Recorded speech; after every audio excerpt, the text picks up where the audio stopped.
There we go. Hey, took a minute to get that thing going. Hey, welcome back. Welcome back. Happy Friday. Welcome back to Prepping with Sarge. This is the Friday Night Prepper pre-party show. We will give people just a couple minutes here to get through ads and get those notifications out. This is going to be a quick one tonight, folks. Again, I'm going to try to get us done by 8:30 because we're going to get over to Prepping by Faith right after this one, and you are certainly welcome to join me over there.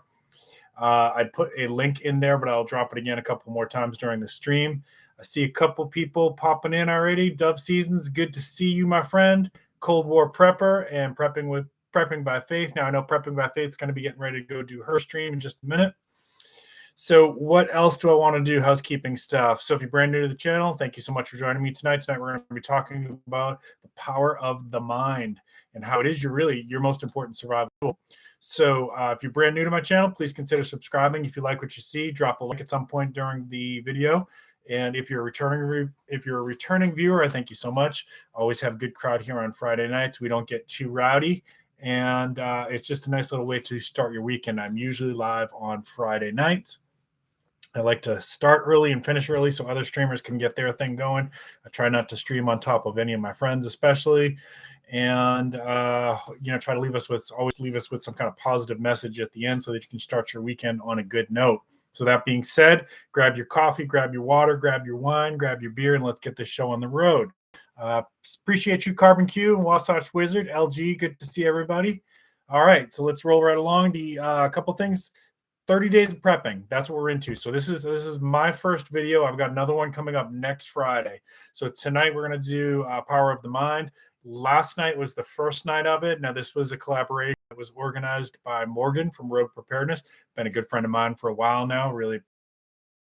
In the description of this video, you will see a list of all participating in this collaboration. And right below that, there's like the schedule of events that you'll see. So this is going to be a really fun month. I know Cold War Preppers in there. I know Titan Preparedness is going to be in there. Of course, Morgan from Road Preparedness. We've got Angry Prepper, City Prepping, Iridium 242, Provident Prepper, Prepper Potpourri. Like there's some really big channels that are part of this. So I really appreciate that I got to be part of this. But please check out all of those channels. I will be watching all of the videos this month. If you're somehow not subscribed to some of these channels, please consider doing so. And next week, just real quick, next week I will be Tuesday. I don't know that I'm going to have a video for you Tuesday. It's probably going to be just a shorts. The weather's not cooperating here. There's stuff I need to film for y'all, and a lot of it's outside. And we've had like 2 or 3 weeks of rain here in South Carolina. So doing what I can to make that happen. Next Friday is going to not be a live stream. I'm going to be releasing a pre-recorded as part of the 30 days of prepping. So that one is going to be about improving your foraging skills. So watch for that next Friday instead of my live stream. It will be released at the same time. Digital is good to see you. So Prepper Potpourri is good to see you. Appreciate everybody here. So that will be released next Friday. So keep an eye out for that. And then Saturday, not tomorrow, the next Saturday, which is what, the 10th, I'm doing another live stream. I don't usually stream on Saturdays, but I'm doing a live stream, and we're calling it the YouTube reunion. So it's me and like 6 other people who all started YouTube at the same time, which was right around the start of the pandemic. And we're just going to do a little update on like how that journey has been. What were some of the hardest parts about it? So if you've got a YouTube channel yourself and you're less than 1,000 subscribers, you really might find that interesting, because we're going to give you some stuff that worked well for us, some stuff that didn't, some things that were challenging along the way, dealing with trolls, dealing with affiliates and sponsors and brand associations and things like that. How long it took us to get monetized, all kinds of cool stuff like that. So stay tuned for that. That's not going to be tomorrow. It's going to be next Saturday, the 10th, I think, right? All right, let's roll right into it then. So topic for today, power of the mind. So if you ever watch the show Alone, right? And I'm a fan of that. And in fact, out of all the like survival shows that are out there, I think Alone is probably the most realistic. I'm actually going to be going to Georgia Bushcraft not next month, beginning in November. So if anybody else is watching this stream is going to be going to Georgia Bushcraft and you want to meet up, I'd love to meet some people from the audience. It is one of the big bushcraft events for the year. So there'll be a lot of channels there. There'll be a lot of brands there. I know Wazoo Survival Gear is supposed to be there. SE Knives, I think, is going to be there. I'm trying to think who else. Grail, the water filter system, is going to be there. Carly from Alone is going to be there. Who else? I think Dr. Nicole Appalachian's been there in the past, but I don't know that she's going this year. And oh shoot, I'm blanking. Mark Merriweather, the book that I just linked in the Chanterelles video, if you watch that. I think he's going to be there, so I'm going to try to see if I can get him to sign my book. But I'm really looking forward to that. And the link in here is, so Carly was on Alone, Carly Fairchild, and she's also one of the big brand ambassadors for Wazoo Survival Gear. And she's teaching a couple classes there on bushcrafting baskets. When you're out in the wilderness, how to make a basket out in the wilderness. So I'm going to try to catch her class and see if I can get a little bit of, I don't know what the rules are there about people who are teaching, but if I can, I'll try to get some footage of that for you. So when you watch the show Alone, one of the things that sticks out of all of that, right, is the mental game. And there's a lot of people in the prepping community. Now, I participate in a lot of forums on Reddit, Facebook, Twitter, things like that. And there's a lot of people out there who think that they have this lone wolf mentality, right? And think, well, I don't really need friends. I don't need a mutual assistance group. I'll just go hide out in the wilderness if things got really bad, whatever. But realistically, and I've talked about this before, so some of you who've been with me for a long time, you already know what I'm going to say here. I'm a licensed therapist. I've been working in the field of mental health therapy for over 25 years, and there's a lot of research on this, right? And so what happens is when people try to live in solitude for more than 30 days, bad things start to happen to your mind, bad things. And you will start to, and you can see this on the show, right? So if you watch Alone, you probably know what I'm talking about. First few days, people usually do pretty good. They're like, oh man, it's so beautiful out here. I can't wait to do this. I'm going to try to get some money for my family, show what I can do, really challenge myself, grow from this experience, right? A couple of weeks in, the mental effect of it starts taking toll. And these people are really like well-trained survivalists, much better skilled than I. Now, I've done some of those little challenges for myself where I've gone out into the woods, slept in the woods with, just a sleeping bag and flashlight, or actually I've done it without a flashlight too, which was a very interesting experience. When it gets dark, it gets really dark. A knife or whatever, mosquito net, if you want to bring that. And it's doing a day or two is kind of fun. You'll learn stuff about yourself. You'll challenge some of your own mental game a little bit in the process of that. You'll learn stuff about yourself. But I've never done weeks and weeks like some of these people have. And even the best, some of these people are like, have military training and they're forward operators, things like that. So they have training on operating alone, things like that. And it still takes a toll after, 30 days or so. And so they'll start to get depression. They'll start to miss their family. Sometimes they'll start to hallucinate. And you can see that on the show sometimes, things like that. So I just want to challenge that lone wolf mentality that could you live for a very long time by yourself? Probably, if you've got the right skill set, probably, but your mental health is going to deteriorate over time. And it's possible that eventually that's going to take a very severe toll. You may end up, hurting yourself or something like that, right? Just checking in on the chat there. Apartment Prepper, good to see you. Appreciate you. So that's thing one, right? So our mental game is important to manage our mental game. And I've talked about this a little bit on some of my other videos. Some of you have seen the videos where I've talked about trauma, how to help people in your mutual assistance group in the aftermath of a traumatic emergency, right? How to help yourself in those kind of situations. The biggest piece of it, right? I brought some of my diagrams that I use to work with some of my clients to show you is this is a hard thing to understand. And people sometimes, if they've never heard this before, they'll say, no, that's not possible. Is that your mood is affected by your thoughts, okay? And you can, to some extent, manage that. Now, even the best trained people will start to deteriorate over time, but you can manage it for longer than you think you would have if you understand some basic concepts, right? So the first one is your mood is very much influenced by your thoughts. It usually will start with a thought, right? So a thought, I'm going to show you one of my All right, so this is one of the diagrams that I showed to my clients, right? So if you took a picture of your brain and you blew it up, right, and you, under a microscope, you looked at a cluster of nerve cells, it's going to look like that. And then if you blew it up even more, it's going to look like that, which is the synapse. That's the space between your brain cells, okay? So when you have a thought, what's happening is that you're releasing electrical chemical reaction in your brain, right? So if I was to say to you, for example, Al, good to see you. Appreciate you. Thank you. Again, I did see your message, and Vanessa Kitty, thank you so much. And Al, I did see your message about, I know YouTube messes around with me sometimes too. I've been unsubscribed to Talon Sai like 4 times. I keep resubscribing and YouTube unsubscribes me. So no worries. I appreciate you.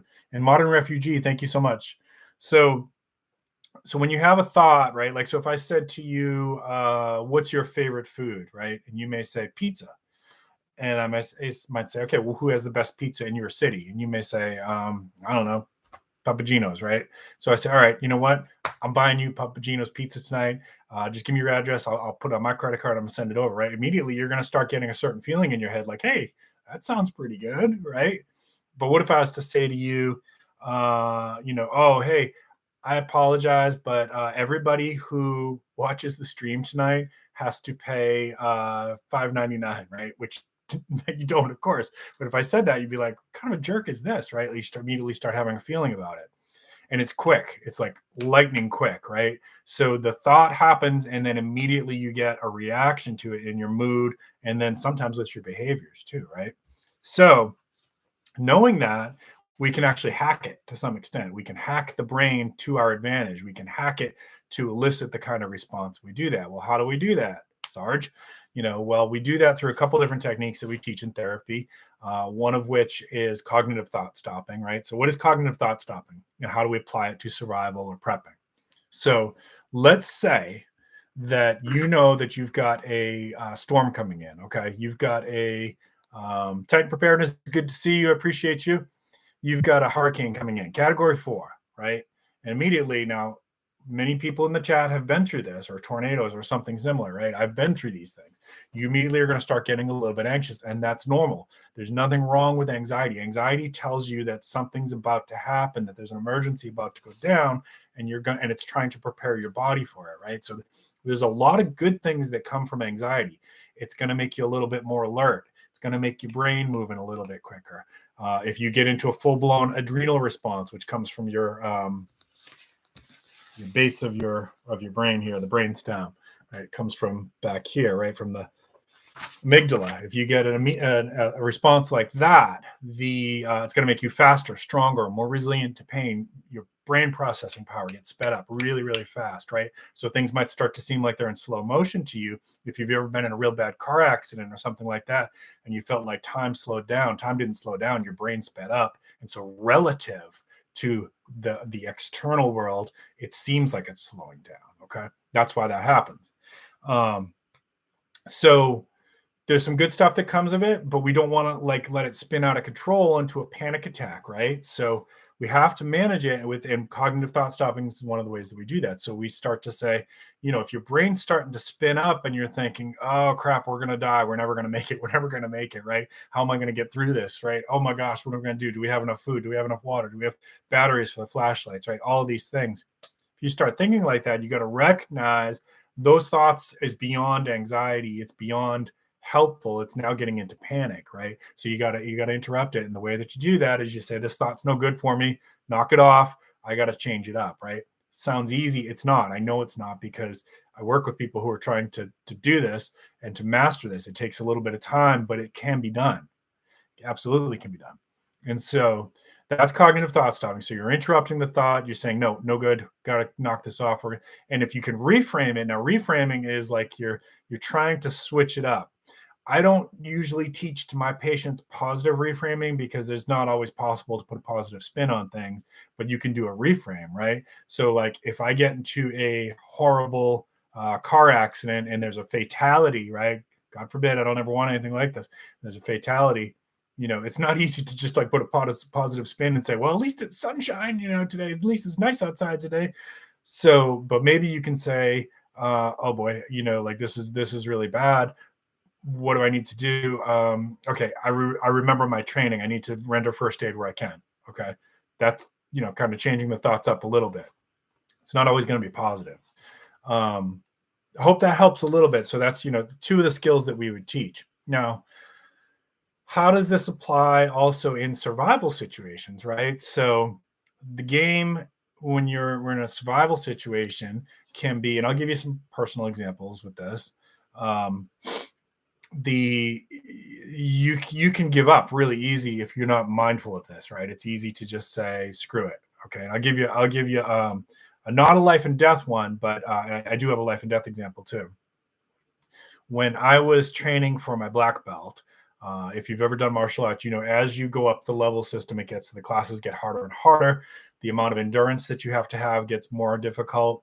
You may have to do things like just as a mental challenge, hold like really awkward positions for very long periods of time. And it's that part of it's as much mental as it is physical. When I got to green belt test, the green belt in the system that I trained in, there's a lot of aerial maneuvers. It's a lot of jumping and jump kicks and things like that, spinning in the air. And so it's much more cardio intensive.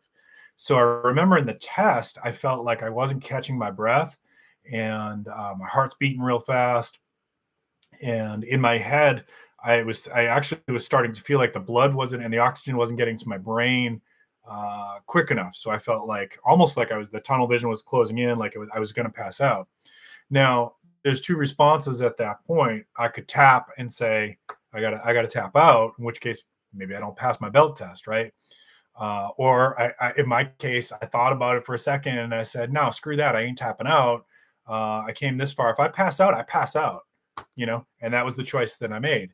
And guess what? I didn't pass out because we always have more in us than we think we do. We always have more inside and up here than we think we do.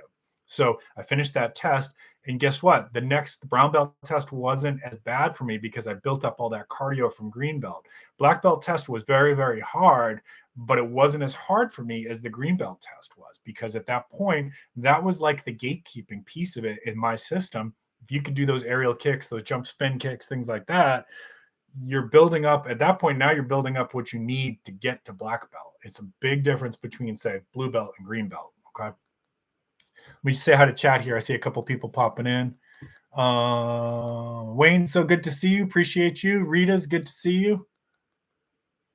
All right. So any questions so far? Anybody have any questions about the mental piece of that, right? And then I'll give you two more examples. So the next one was the first night I did one of those solo camping adventures was in the Boy Scouts. And basically it was a challenge where you go out into the woods by yourself. You could bring your sleeping bag and pocket knife, and that was it, right? And so I remember that I didn't get much sleep. I was probably 13 years old. I think I was 13 years old. I didn't get much sleep and watching the stars go by, and your mind starts racing and you start thinking now the thing is, at any time during the night, if you wanted to tap out, all I had to do was head back to the road and tap out, right? So I remember laying there and looking at the stars, hearing all the little woodland creatures moving around near me, things like that, right? And kind of going through it in my head like, no, I'm not going to tap out. I came this far. And one of the mental games that I did for myself was, if I could make it to sunrise, most of this is done, right? So if I can mentally manage my own anxiety and fear until sunrise, I'm also going to have achieved something that a lot of people will never do in their life. And I want to be able to say that. And so I kind of made a little game out of it for myself. And eventually I did drift off and get a little bit of sleep. Woke up and then the stars had moved in the sky. It was a really cool experience. In fact, I recommend that everybody try this at some point in your survival journey. But there was a good lesson in that. At 13 years old, I actually adopted the mentality that you can do anything for 12 hours, right? And I think that's true to some extent. You can endure almost anything for 12 hours. So if you think about it like that, you can get yourself through most of life's situations. All right. Another time was this was the life and death one for me. So I've talked about this before. If you go back to about a year ago, I did a video but my near-death experience. Okay, so that video's out there. If you want to check that out, you can just search prepping with Sarge near-death, NDE, I think is what it was. I had to go in for emergency surgery in the it was the middle of the night. I was dealing with what was called diverticulitis. You can look that up if you want. It was one of the most painful conditions a human can have. In fact, my doctor told me that people who have had diverticulitis and had the emergency surgery and had natural childbirth have said that diverticulitis is way worse than natural childbirth. So that's what I had. I was going in for emergency surgery. If I didn't get surgery that night, I was going to die. And it was the most horrible pain that I can ever imagine, right? I thought I knew what a 10 was before that because I'd had second-degree burns on my back, all over my back. And that to me, I thought was a 10. That was probably a 7 or an 8 compared to diverticulitis. Okay, there's a diverticulitis. The pain, the best way I can describe it was, for the first time in my life, I literally thought, I can't live with this pain. If they can't make this stop, I'd rather die. That's how bad it was. It was a blinding pain. Like you could not do anything else except for, even with all of my training and mental health, could not deal with anything else except focus on that pain. And believe me, I was trying my skills. So we got there, you know, they say, oh, we're going to have to do surgery. You know, we're calling in the doctor. It's the middle of the night. Called my dad, told him what was going on, called my sister, told her what's going on. My wife was with me. And, you know, there's a chance if you go in for something like that, there's a chance that things could go wrong and maybe you're not coming out of surgery. So my wife and I talked a little bit before I went back about that kind of thing. And the mental game for me at this point was I had accepted that I might not come out of this surgery, and I was okay with that for myself. Okay.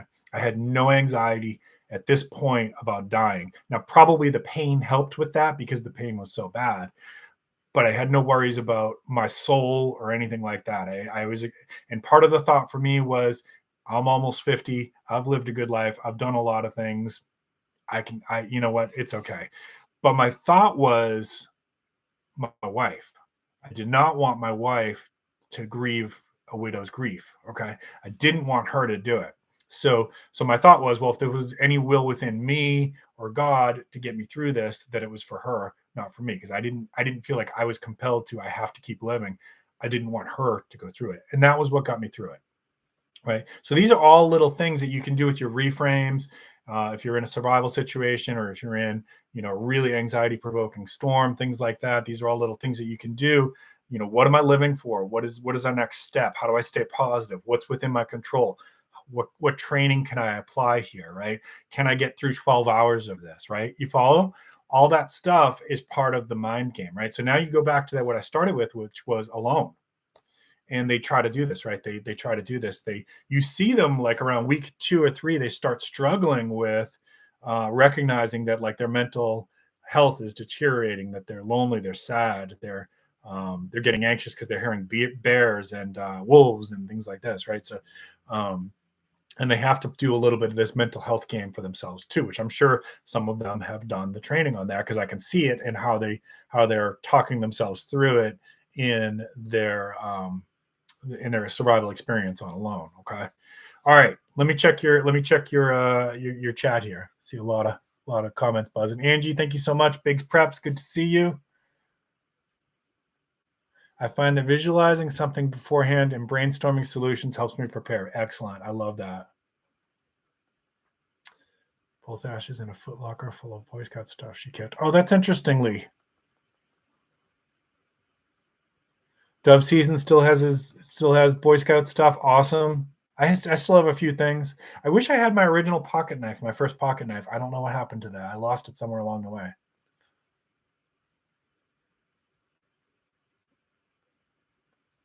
55th anniversary of Eagles Border Review. Awesome, Lee. Awesome. I did not. I think I've talked about this before. I did not get Eagle Scout. I was a bit of a troublemaker. I liked to push the limits, and when it came time for all that, I mean, I paid the price for for not having the best scout spirit. Now, that being said, I think my scoutmasters, if they ever watched any of my videos, they probably would say, well, at least he listened to a few of the things, because I did. They probably didn't think I was listening, but I was. And some of those lessons did stick for me later on in life. Yeah, so prepping by faith, in my near-death experience video, there's more to it. I talk about the recovery in the hospital, and I actually saw something very, very interesting in my recovery in the hospital, which was my near-death experience, was what I saw afterwards. Pain at a 10, you probably would pass out. So yeah, so I've heard that at a certain level of pain, your brain can't take it anymore and you pass out. I don't know how much higher it could have gotten for me before that happened. I would have welcomed passing out when I was going through this. I absolutely would have been like, thank you. Yeah, diverticulitis, Wasatch Wizard sucks, man. But you know what? My surgeon did a killer job. Awesome. Saved my life. Really, really. And I've had very minimal problems since then. It does flare up from time to time, but nothing like it did before then.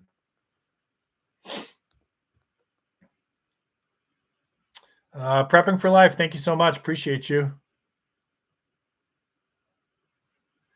Yep, prepping by faith. No worries. We're gonna. I'm gonna head over there pretty soon, and anybody who wants to join me can join me. Of course. I hope they do.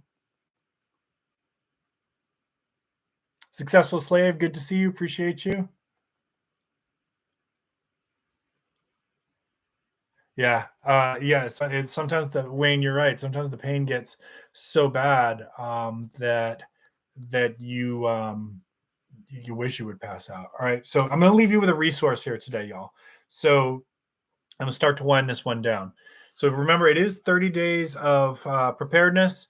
Check out my description for all the channels and the schedule for how those are going to go down. Please check out all those channels.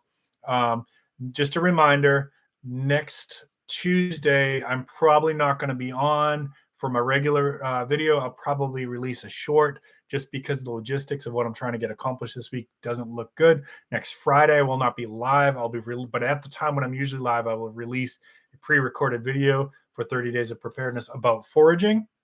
Next Saturday, the 10th, I will be live again, and that was with several guests. In fact, I don't mind telling you who's on there. Move with Jen is going to be on there. The Tattooed Ronin, Burpee Yoga Uncle. I always mix up his name. Who else is in there with us? Daniela Joy and Brad. If you guys remember Brad, my BS Life, he stopped putting out videos, but he was actually out of the group of us that started around the same time. He was the first one to get to 1,000. I think he was the first one to get monetized too. Who else? Who am I forgetting? We were trying to get Kevin X Conde. He can't make it.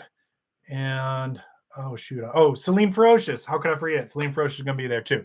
All right. So that's going to be a fun one. That'll be next Saturday. It's going to be a little bit off topic. We're just going to be talking about the YouTube journey, the YouTube experience, what we learned, dealing with trolls, dealing with brands, dealing with scammers, how long it took to get monetized, stumbling blocks along the way. So if you're a smaller channel, hopefully that helps you out a little bit. But if anything, everyone in that group is super fun and funny. So I'm sure we'll get some good laughs out of it. And resource. So I was going to give you a resource. So if you have never read it and you want to really, truly understand the power of the mind in survival situations better than I can explain it, you need to read, and it's a short book, Man's Search for Meaning. Man's Search for Meaning by Dr. Viktor Frankl. In fact, I will, when we're done here, I'll go on Amazon and I'll put a link to it in description. Man's Search for Meaning by Dr. Viktor Frankl. So some of you probably read that. He is a survivor of the Holocaust, was in one of the detention camps. It might have been Auschwitz, and talks about how to manage the one thing that can be in your control when everything else is out of your control, and that's your mind and your thoughts and your faith and your how you manage all that stuff that goes on up here, right? So nothing I can ever tell you is going to compare to that, okay? But I do recommend everybody read it. It'll be one of the best books you ever read in your life, and it's short. I promise you, it's not a long book, right? All right. I appreciate y'all. Bacon, let me drop a couple links here. So first one is for Mr. Bacon. Let me grab that right now. So Bacon usually goes live late on Friday nights. Please check out his channel. And Bacon, I know you came in a little bit late. I will not be live next Friday. I know you usually help me out with the moderating. So I will not be live streaming next Friday. And then I want to drop Prepping by Faith. I want to drop her link again here. So this is Prepping by Faith, and I am going to be over there later on. I need to take a little break and check on my dog because I'm flying solo tonight.